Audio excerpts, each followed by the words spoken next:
Buenas noches, muchachos, hermanos, amigos. Dios los bendiga a todos. ¿Me escuchan bien? Sí, no. Sí, hermano, todo Amén. se escucha. Ok. Ok, si no me escuchan, me hacen alguna señal. Bendiciones. Eh, el tema de por sí es sugestivo. El tema es muy sugestivo porque la duda y la fe no son compatibles. No existe como una relación entre ellas. Son polos opuestos.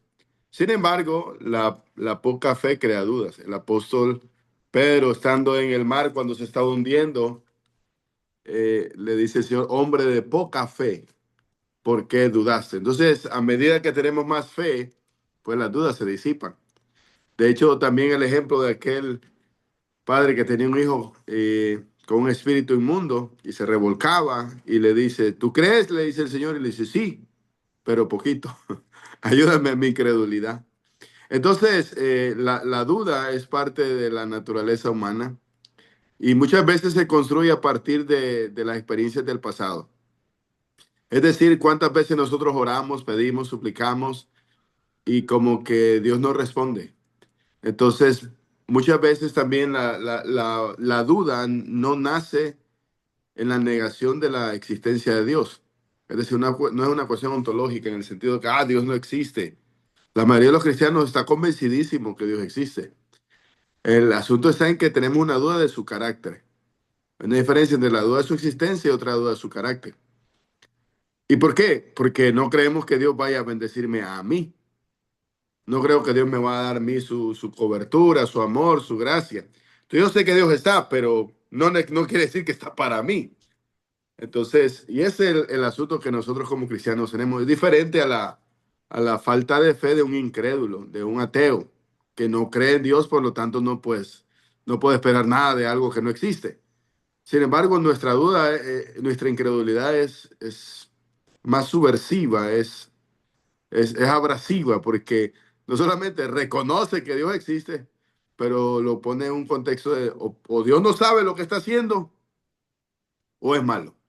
Entonces son dudas de su carácter, porque o dudamos de su habilidad o dudamos de su amor. Cualquiera de los dos casos, la incredulidad es terrible, es una ofensa contra el Señor. La duda es una ofensa de las más terribles que puede haber. Dice que aquellas personas que estaban en Egipto, este, no entraron porque tentaron al Señor. Y dice, si hoy escucha hoy su voz, no endurezcáis vuestros corazones como los que lo hicieron en el desierto y vieron mis obras por 40 años y no entraron.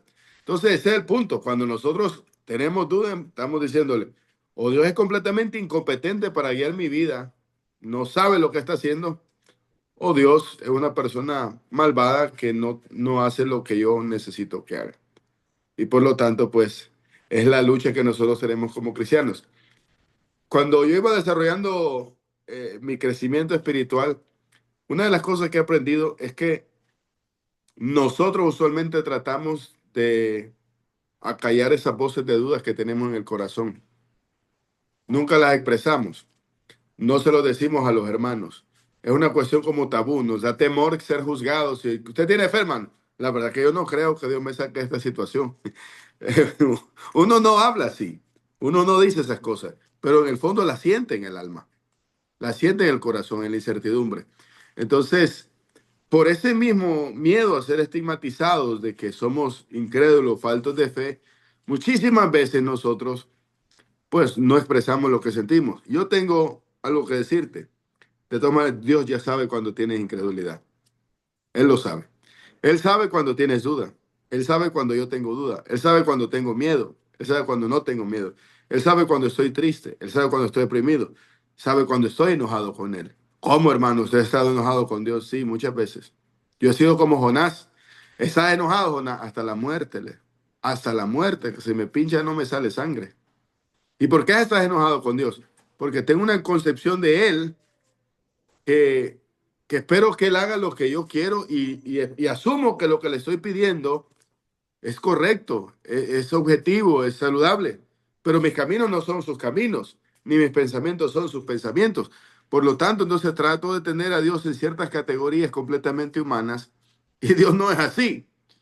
Primero, no acepta ser encasillado, porque no sería Dios. Segundo, no le importa en el fondo si yo me enojo o no me enojo.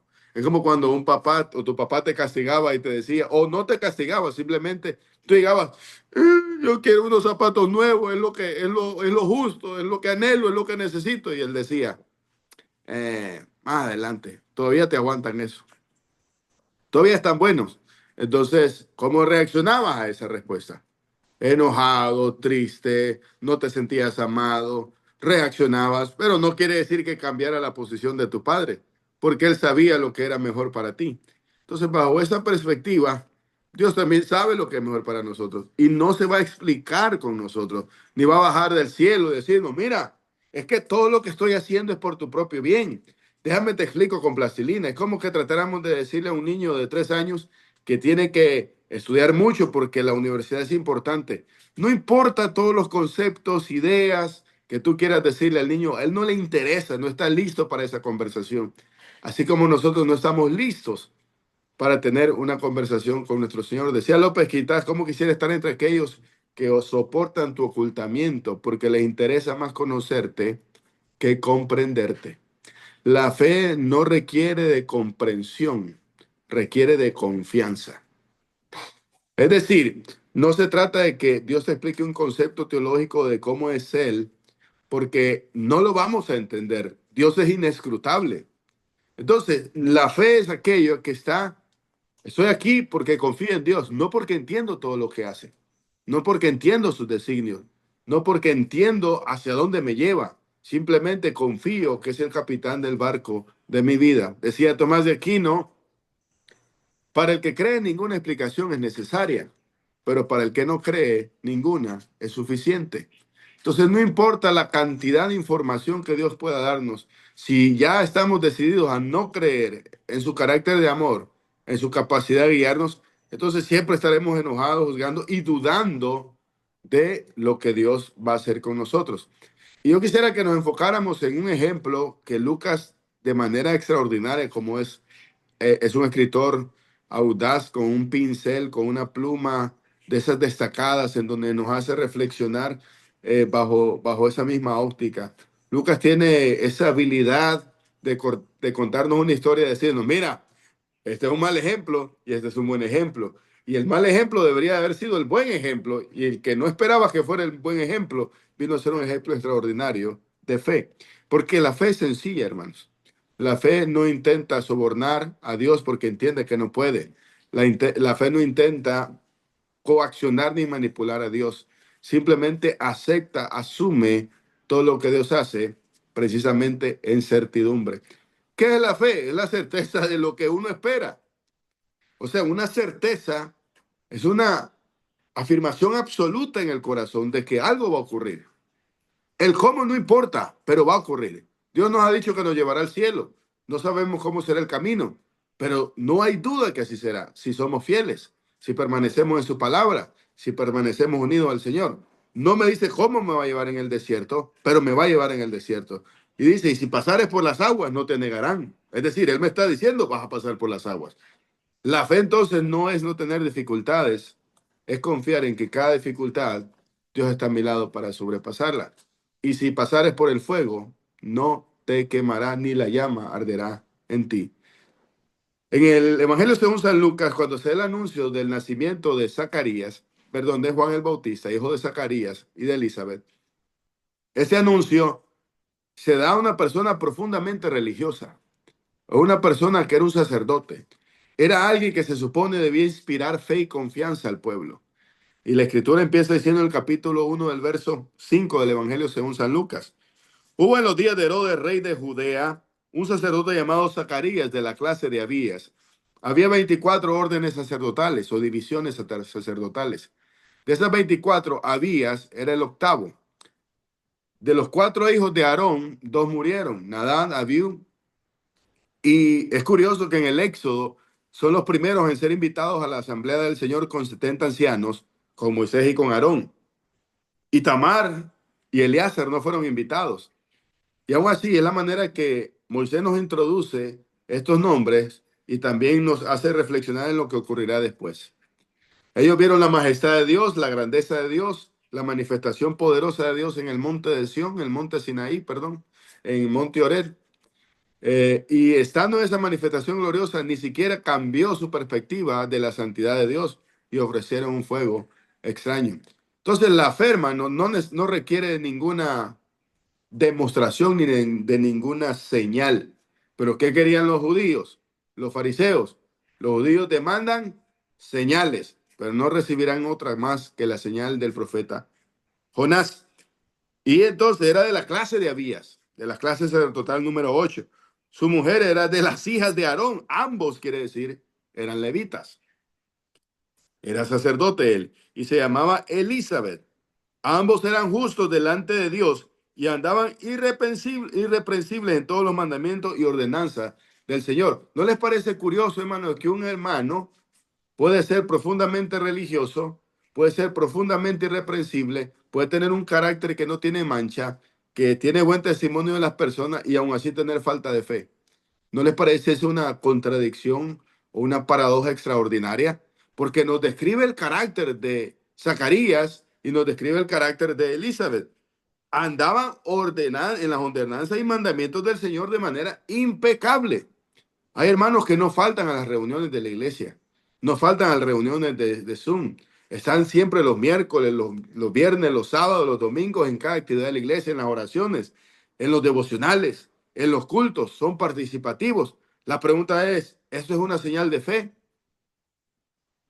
¿Realmente la fe actúa de esa manera? ¿Es de verdad la fe demostrable solamente por medio de estos actos externos? Aunque bien Santiago dice, muéstrame tu fe sin tus obras, y yo te mostraré mi fe por medio de mis obras. Sin embargo, aquí hay una dinámica que parece desafiar esta lógica, ¿no? Alguien que va a la iglesia se supone tiene fe. Zacarías tenía fe, sí, pero poquito. Y ese era el punto. No de que Dios existía, claro que creía que existía Dios. Andaba en los mandamientos. Si usted no tiene un convencimiento de la existencia de Dios, de su carácter severo, de que es santo, usted no anda en orden. Zacarías y Elizabeth habían hecho todo lo que una persona piadosa debía hacer para recibir el favor del Señor. Sin embargo, los favores del Señor, la misericordia y la gracia, no están determinados por nuestro deseo, por nuestro reloj, por nuestras conveniencias, sino están determinados en su kairos perfecto. Cuando vino el tiempo perfecto, Dios envió a su Hijo, nacido de mujer y nacido bajo la ley. Era necesario que este precursor de nuestro Señor Jesucristo fuera un poco mayor que él, unos 6 meses. No debía ser demasiado mayor, unos cuantos meses. Y eran familiares, pero no tenían hijos, porque Elizabeth era estéril. Ambos eran ya de edad avanzada. Pareciera que Lucas tiene la fascinación de llevar el clímax de la narrativa hacia lo peor. Nos empieza diciendo, buena familia, de tal orden, de sacerdotal, ambos eran hijos de Aarón. Ellos de verdad eran buenas personas, eran de esos hermanos amorosos, piadosos, consagrados, pero tenían un problemita. Y un problemita mayor, porque para una mujer judía no tener hijos era una señal de que no había sido favorecida por Dios. El concepto teológico que circulaba es, si estás enferma, es decir, o hay algo mal en tu cuerpo, en este caso eres estéril, es porque de pronto Dios te está castigando. Ese es el concepto teológico. Si tú no tienes hijos, eres una vergüenza para la sociedad, para tu marido, para tu pueblo, para tu familia. Las mujeres eran apreciadas por la dignidad de ser madres. Y aunque el mundo moderno intenta socavar eso hermoso, esa capacidad hermosa que tienen las mujeres, y no está mal que una hermana no tenga hijos, ¿verdad? Sin embargo, no hay felicidad, según lo que me dicen todas las madres, no hay felicidad más grande que el ser madre. No cambiaría, yo daría el mundo entero por mis hijos, ¿ves? Entonces, Elizabeth no podía sentir eso y para un judío también era bastante frustrante el no tener hijos. Esa es una especie de réplica de lo que los patriarcas sufrieron.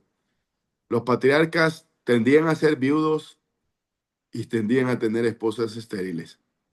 Porque Dios tiene esa fascinación y ese deleite en mostrarse de manera portentosa en las situaciones menos esperadas. porque Dios tiene esa fascinación en volver lo complicado bastante fácil. ¿Por qué complicar las cosas, Señor? No solamente ella es estéril, sino ya están viejitos los dos.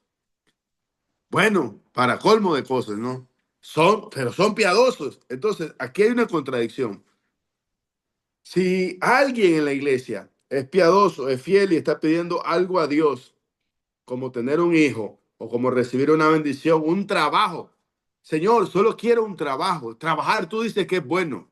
No te pido que me regalen dinero, te pido que me des un trabajo. Tengo 5 años queriendo trabajar, rogando no encontrar, dijo alguien por ahí. Y no me sale el trabajo. No te pido estar en una oficina. Te estoy pidiendo algo tan extraordinario. Y esto, hermanos, cuando es reiterado, tiende a hacernos dudar. Y por lo tanto, llegamos a una especie de inconformidad con Dios. ¿Y para qué yo te sigo pidiendo a ti? Si estás sordo conmigo, no me escuchas, yo no te importo. Y empieza aquella duda. Si estás ahí, pero no estás para mí. Aconteció que ejerciendo Zacarías el sacerdocio delante de Dios, según el orden de su clase, oiga bien el Señor también, dirían en mi pueblo, tan sas, le tocó en suertes, y eso es una profunda ironía de Lucas. En suerte, porque lo que parece suerte para los hombres son los hilos que Dios está tejiendo en aquel manto hermoso que va haciendo de nuestra vida. Son los hilos de Dios trabajando. Por suerte le tocó a Zacarías. ¿Y por qué todo este ejercicio de fe que Zacarías debía tener? Porque no es suficiente con decir creo cuando en el corazón está lleno de dudas. No es suficiente ofrendar cuando el corazón está lleno de dudas. No es suficiente, yo creo en el Señor cuando mi corazón está lleno de negatividad. Le tocó, conforme a la costumbre del sacerdocio, en el santuario del Señor, ofrecer el incienso por suerte. Qué casualidad. Nada es casualidad en la vida, hermanos. Bajo el concepto de soberanía, nosotros tenemos libre albedrío, pero Dios está en control de todas las cosas. Porque incluso nuestras decisiones erróneas, Dios las puede usar para bendecir a otros o para bendecirnos a nosotros. No que Dios se agrade con las decisiones erróneas, sino que aún las decisiones erróneas las puede usar para nuestro bienestar. Como decía aquel asunto de la viejita, ¿verdad? Que cuando Dios manda, hasta el diablo hace caso. ¿Cómo puede ser bueno que matáramos al autor de la vida? ¿Cómo puede ser bueno que lo masacráramos? ¿Cómo puede ser bueno eso? Pues eso malo es la bendición más grande para el ser humano. Lo débil de Dios es más poderoso. En debilidad, nuestro Dios crucificado es más poderoso que todo el mundo, porque en esa debilidad vino a ser autor de eterna salvación para todos nosotros. Entonces, toda la multitud del pueblo estaba afuera orando a la hora del incienso. Entonces se le apareció un ángel del Señor puesto en pie a la derecha del altar del incienso. Al verlo, Zacarías se turbó y lo sobrecogió el temor. ¿Y quién no, hermano? Siempre que había una epifanía, un encuentro de un ser humano con un hombre, hermano, eso uno estaba que de verdad habían problemas fisiológicos y todo. ¿Saben que hay un caso bastante interesante que ustedes recuerdan en Belsasar cuando escribió en la pared el señor Mene Mene Tekel Uparsin? Hay una traducción en el hebreo y es un eufemismo y es un giro idiomático que dice y se turbó, es la traducción que tenemos nosotros, se turbó su corazón. Pero el hebreo dice perdió el control de los esfínteres. ¿Cómo así? ¿Y qué es perder el control de eso? Bueno, que uno se orinó, se hizo del cuerpo. Hermanos, del miedo ese hombre perdió el control, es decir, el miedo lo hizo orinarse y a saber si de lo otro también.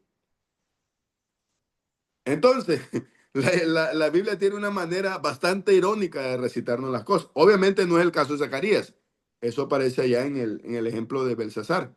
Pero aquí dice que se turbó, tuvo miedo. Un momentico, me está diciendo usted que este hombre va a ofrecer sacrificio a Dios. Un hombre que cree en el Señor. Uno esperaría que se ponga a charlar con el ángel. ¿Qué usted? Entonces, parcerito, ¿usted qué? No, mijo, aquí, ¿cómo va todo por allá? Me saluda Miguel. Que ponga pilas y dígale al Señor de paso que si por favor me hace el milagrito con el niño. Pero hermano, la verdad que no somos así. Yo también estaría como Zacarías. Ay, Dios mío. Pero si creemos en Dios, Moisés al contrario le dice, muéstrame tu gloria, le dice el Señor. Yo quiero verte. Ese Moisés tenía valor. Quiero verte, le dice. Ay, le dice el Señor. No hay quien pueda verme viva, le dice. Te voy a mostrar la espalda solo. Pero vas a tener que taparte. Está bien, le dice. Ese era aventado. Pero Zacarías creía. Pero cuando ve el ángel, Juan también dice, cuando ven el Apocalipsis tuvo miedo. Esa sería mi reacción ante Dios. Tener un miedo porque lo desconozco. ¿Qué es esto que estoy viendo? El ángel le dijo, Zacarías, no temas, porque tu oración ha sido oída. Y vean esto, ha sido oída. Quiere decir, en el pasado, creo que el perfecto, ¿verdad? Ustedes que son expertos, el imperfecto es oída, sí. Entonces, más o menos, creo que sí, por ahí va. Pero la cuestión es que ha sido oída, quiere decir que constantemente en el pasado oraba. No dice su oración es escuchada o fue escuchada, sino ha sido oída. Quiere decir que Zacarías constantemente había pedido ¿qué a Dios? Un hijo. La pregunta es, ¿seguía orando Zacarías o no? Yo creo que ya no seguía orando. Ya no sé, porque dice, ha sido escuchada en el pasado, pero no fue respondida en aquel pasado. Fue respondida en esos días. Cuando el alma duda, deja de orar, porque asume que Dios ya dijo que no.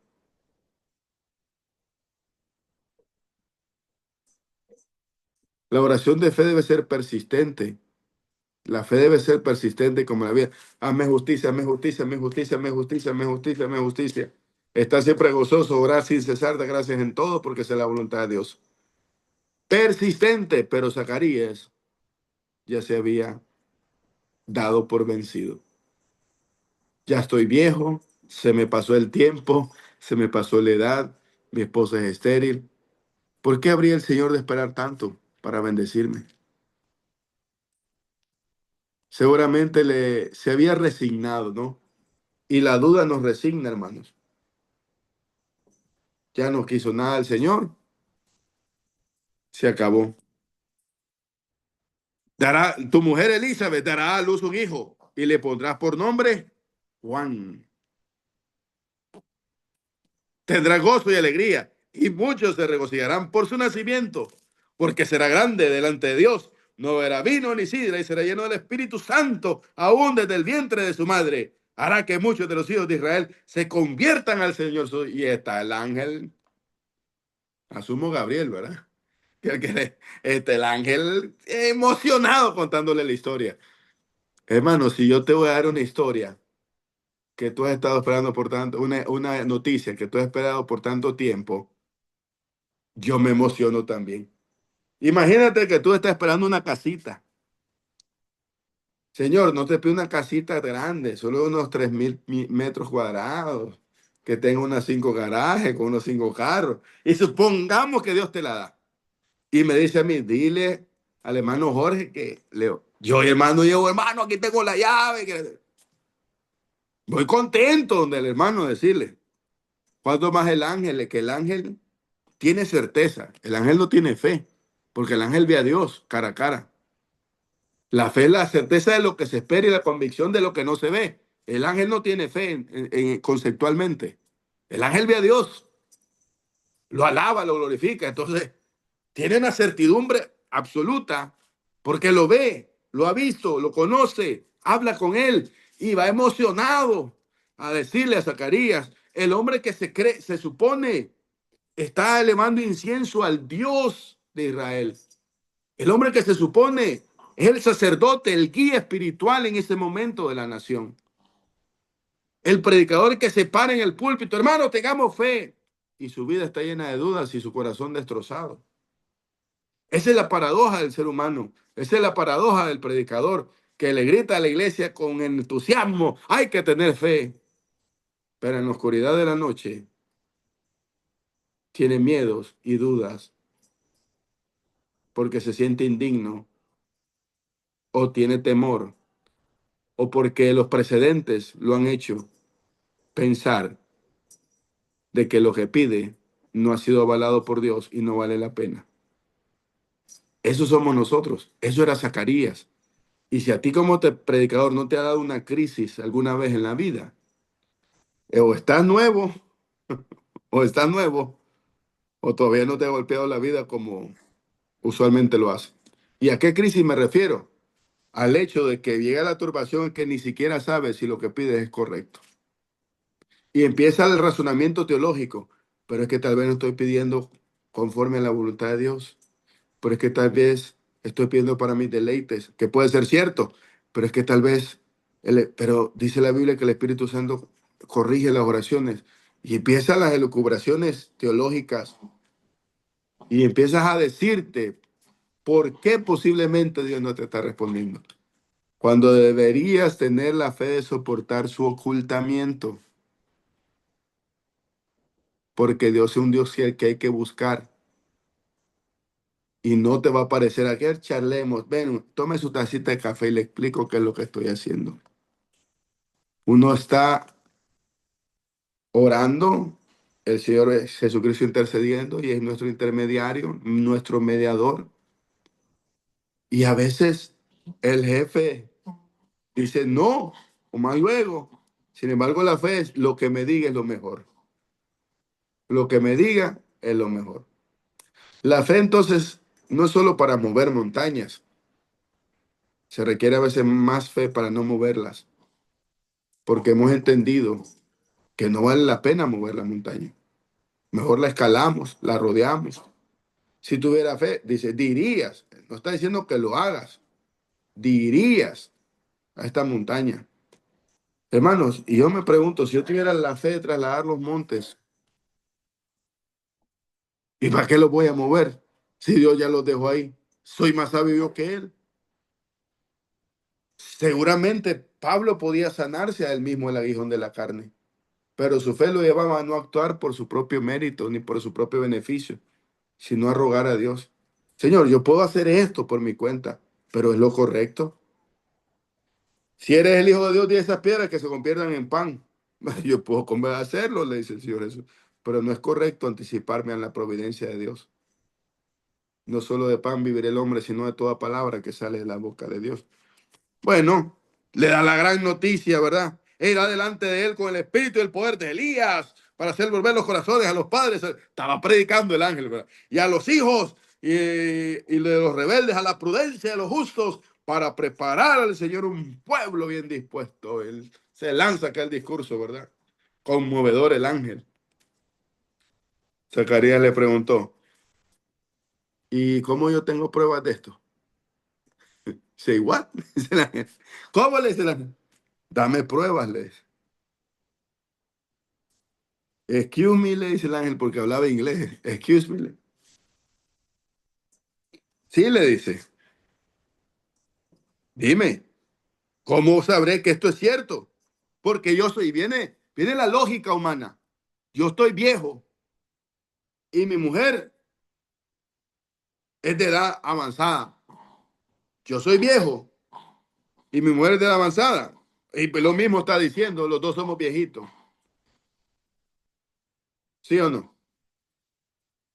¿Qué conoceré esto? Porque yo soy viejo y mi mujer es de edad avanzada. Es decir, ella ya no puede tener bebés. No podía ni de joven, más poder de viejita. Dame pruebas. Hermano, estaba hace rato temblando con el miedo al ángel y ahora le pide pruebas. Eso es tener valor, para así decir el ángel. ¡Pum! Consumido por charlatán. ¿Cómo le dice el ángel? Imagínese que el ángel tiene aquella presencia imponente, va. A la derecha, el incienso y le, ajá, dame pruebas,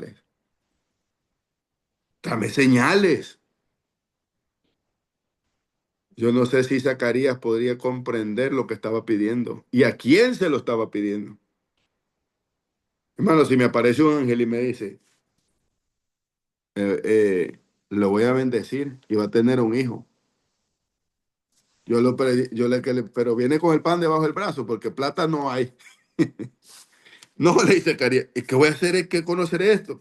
Hermano, ¿escuchó Zacarías todo lo que el ángel le dijo?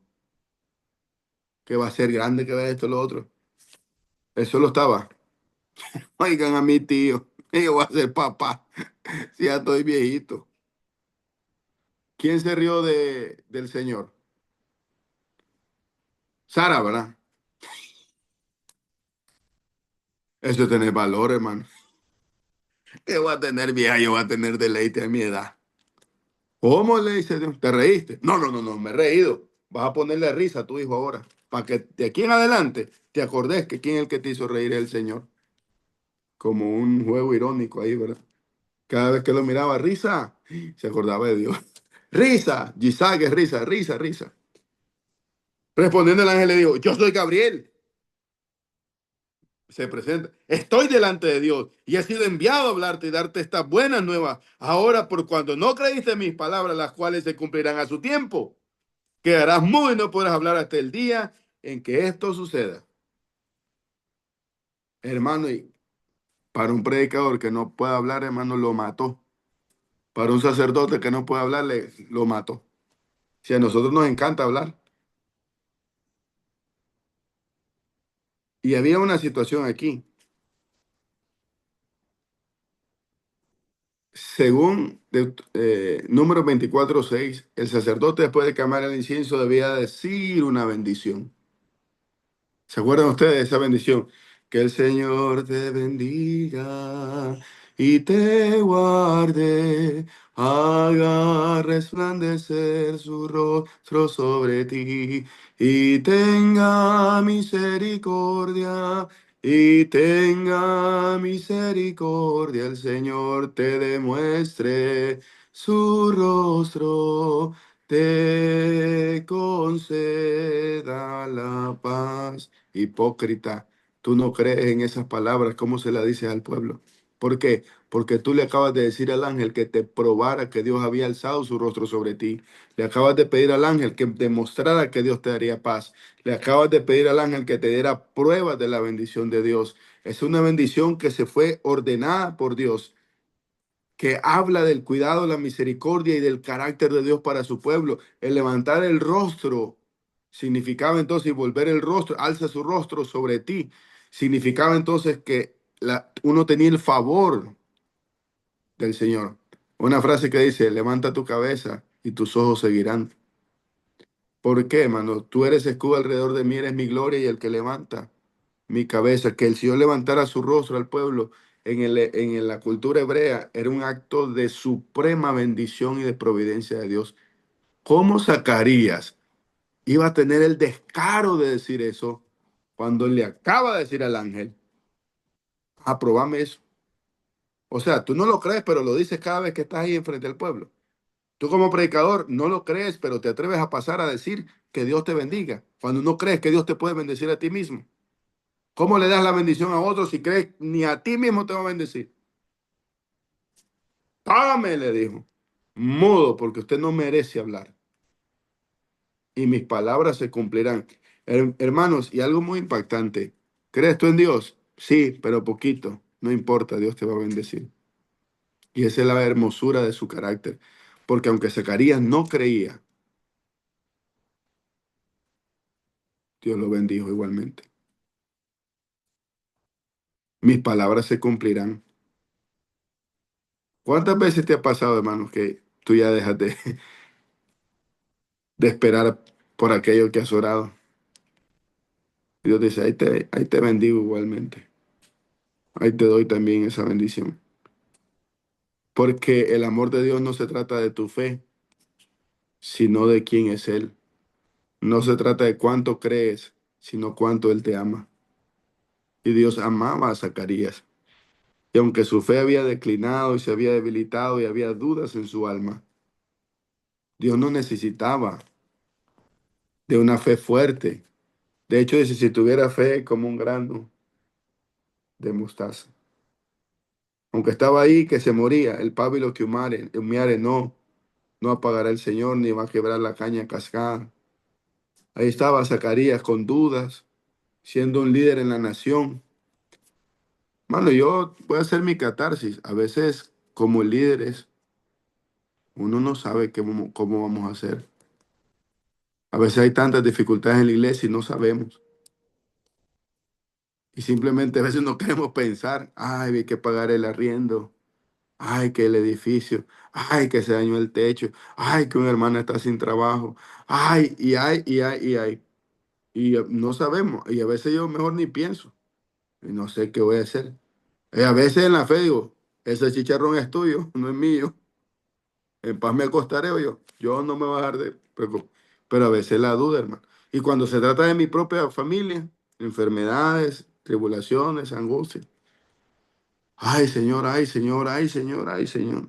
Y no solamente llevamos la carga de la familia, la preocupación que sobre mí se agolpa, dice Pablo, por las iglesias. Y lo que ocurre, y le hablo a los hermanos varones, es que el varón tiende a tragarse todo. Y se calla, y se calla, y se calla, y se calla. Entonces ni siquiera le va donde otro y le dice, estoy en un bajo presión que no aguanto. Porque tienen miedo a ser juzgados, porque somos varones, somos machos, no, aguantamos. Se va a cumplir. El pueblo entre tanto esperaba a Zacarías, que se extrañaba que demorara en el santuario. Cuando salió no podía hablar. Entonces comprendieron que había tenido una visión en el santuario, que le había hablado por señas y permaneció mudo. Cumplidos los días de su ministerio, se fue a su casa. Después de aquellos días conoció a su mujer Elisa. No queremos esos detalles, Lucas. Es que ya estaban viejitos ese Lucas, pero hermano, eso no es pecado. Era un matrimonio. Nos ponemos colorados, pero Lucas no se pone colorado escribiéndonos eso. Conocí a su mujer. Ay, me decía un hermano, no hable de eso. Y yo no inventé eso. Lo inventó el Señor. Cásese y se multiplica. Siempre que esté en el matrimonio es una bendición de Dios. Por fuera, vea, es muerte. Entonces, mire, ni creía, ni confiaba. Yo no sé, ¿verdad? La vida íntima de ellos dos. Lo que sí sé, que Zacarías, pues, hizo lo que tenía que hacer y en aquellos días conoció a su mujer Elizabeth y se recluyó en casa por 5 meses diciendo, así ha hecho conmigo el Señor en los días en que se dignó quitar mi afrenta entre los hombres. Hermana, 5 meses. ¿Por qué se habrá escondido Elizabeth? ¿Por qué no salía Elizabeth? Primero la burla, ¿va? O la crítica, no sé. Pero más que todo el miedo. Cuando una mujer ha perdido un hijo o no ha quedado embarazada, tiene miedo a entusiasmarse. Cuando a usted le dan una buena noticia de un trabajo, pero todavía no es seguro, a usted le da miedo a entusiasmarse. ¿Sí o no? Le da miedo decir, ay, Dios mío, ¿qué hago ahora? ¿Me entusiasmo o no? Y así sucesivamente. Pero en este caso, pues se recluyó 5 meses. Al sexto mes, el ángel Gabriel, ya el sexto mes. Esta es la otra parte para que vayamos terminando. Enviado por Dios a una ciudad de Galilea llamada Nazaret, una virgen desposada con un varón que se llamaba José, de la casa de David, y el nombre de la virgen era María. Entrando el ángel donde estaba, le dijo, salve, muy favorecida, el Señor es contigo, bendita tú entre las mujeres. Pero ella cuando lo vio, se turbó por sus palabras. No por lo que vio, sino por las palabras. Lo vio, pero no se turbó por eso. Se turbó por sus palabras y pensaba, ¿qué clase de saludo sería eso? Entonces el ángel le dijo, María, no temas, porque has hallado gracia delante de Dios, concebirás y darás en tu vientre a luz un hijo y llamarás su nombre Jesús. Este será grande y será llamado Hijo del Altísimo. El Señor Dios le dará el trono de David su padre. Reinará sobre la casa de Jacob para siempre y su reino no tendrá fin. Entonces María preguntó al ángel, ¿cómo será esto? ¿Y cuál es la diferencia entre esta pregunta y la otra? La de Zacarías es, ¿en qué conoceré esto? Es decir, literalmente es, ¿cuál es la prueba de eso? María no duda que esto va a ocurrir. Quiere saber cómo va a ocurrir. Vean la diferencia. Yo no dudo que Dios nos va a ir a elevar al cielo, pero no sabemos los detalles. Yo no dudo que el Señor va a venir pronto por su iglesia, pero no sé cuándo. Entonces María le dice, hey, explícame esto, Ángel, un momentico, le dice. ¿Cómo es esa vueltecita que voy a estar embarazada si yo no conozco varón? Y me está metiendo en un gran aprieto, ¿sabías, verdad? Porque yo estoy desposada con José y la ley dice que una mujer desposada que quede embarazada debe morir apedreada. Me encanta la noticia, pero ¿ahora qué hago? Tengo 16 años, yo no soy sacerdote, yo no soy una religiosa, yo no estoy en el templo todo el tiempo, yo soy hija de Judá, de David, pero si sabes el problemón en el que me estás metiendo, pero yo sí creo y sé que soy favorecida, qué bendición más grande, pero me falta comprender esa partecita. ¿Va a ser un muchacho normal cuando yo me case con José o cómo es el asunto? No tema. María preguntó al ángel, ¿cómo sería esto? Pues no conozco varón. O sea, sí va a pasar, yo estoy seguro, pero ¿cómo? Porque yo soy virgen. Respondiendo el ángel le dijo, el Espíritu del Santo vendrá sobre ti y el poder del Altísimo te cubrirá con su sombra, por lo cual también el santo ser que van a nacer será llamado Hijo de Dios. Y aquí que tú también, tu pariente Elizabeth, la que llamaban estéril, oiga bien, hermano, al apodo, estéril, estéril, la sin hijos, cruel es verdad. Y le da la noticia también, y tu pariente Elizabeth le dice, a que llamaban estéril, ha concebido un hijo en su vejez. Este es el sexto mes para ella, pues nada imposible para Dios.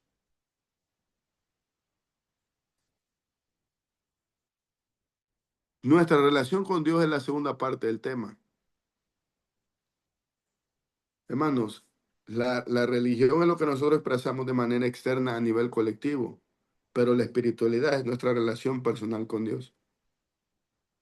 Pues María no es que fuera todo el tiempo al templo, no es que ella fuera sacerdote, no es que ella nunca dio un sermón o de bendición, pero estaba convencida de que su Dios era poderoso.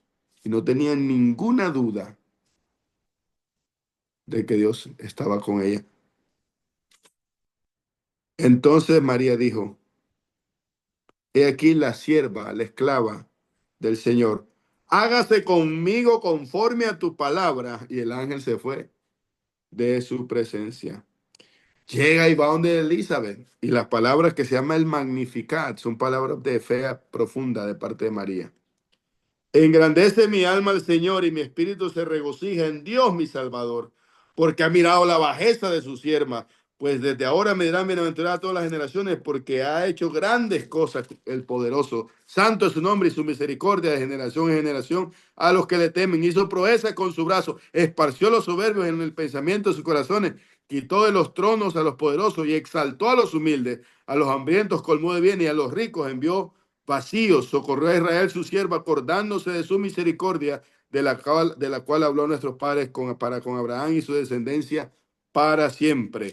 Es decir, ¿cuál es el contraste que quiere que veamos, Lucas, que veamos? La bendición para Zacarías le quitaba la vergüenza, lo afirmaba como líder, le quitaba la vergüenza a su esposa, iba a ser un gran profeta. Era una bendición a todas luces, hermano. A todas luces. Es decir, la bendición para Zacarías era chévere. Iban a tener un hijo, aquella nostalgia, aquel dolor se les quitaba de inmediato. Pero para María era una bendición problemática. Al punto de que José dijo, ah, te embarazada María. Hasta luego. Y eso porque era buena gente, porque si no la apedreaban. Entonces, la fe, hermanos, es poder ver incluso lo bueno en aquellas cosas que te traen desafíos. María tuvo que enfrentar la vergüenza, el dolor. María tuvo que enfrentar el estigma. No es este Jesús, el hijo de María, que la acusaran de que su hijo fuera ilegítimo. Si ven esa bendición, una bendición dura.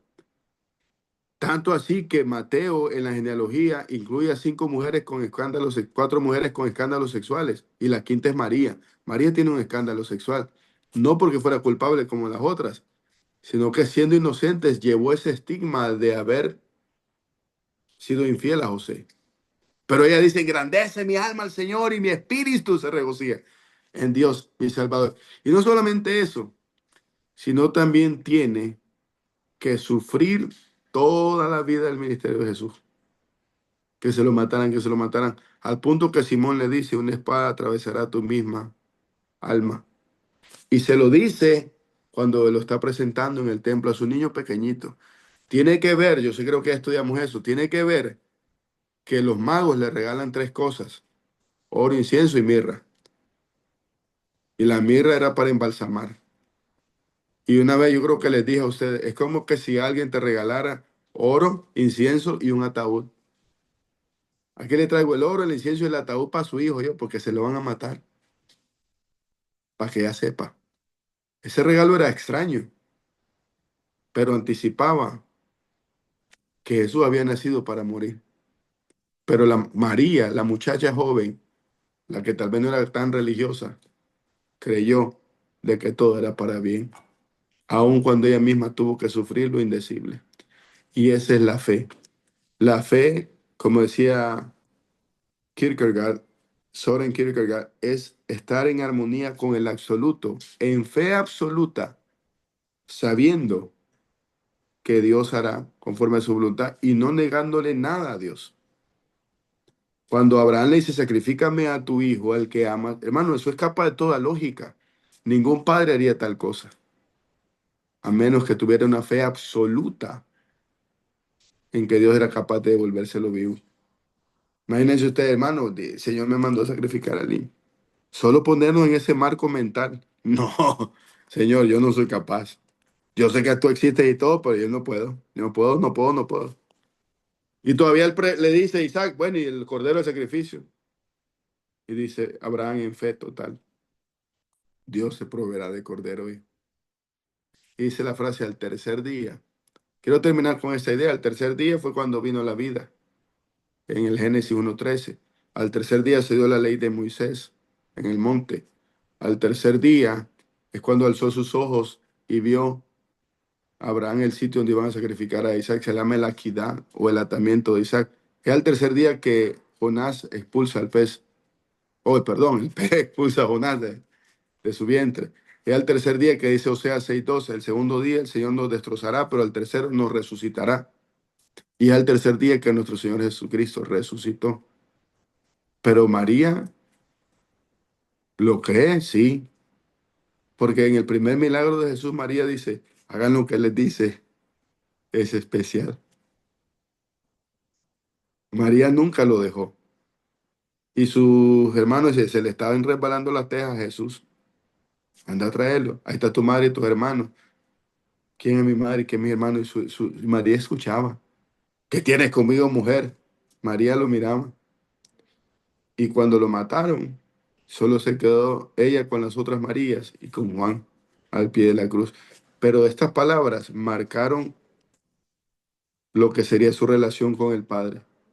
Hágase con tu sierva, conforme a tu voluntad. ¿Quieres tener una relación con Dios?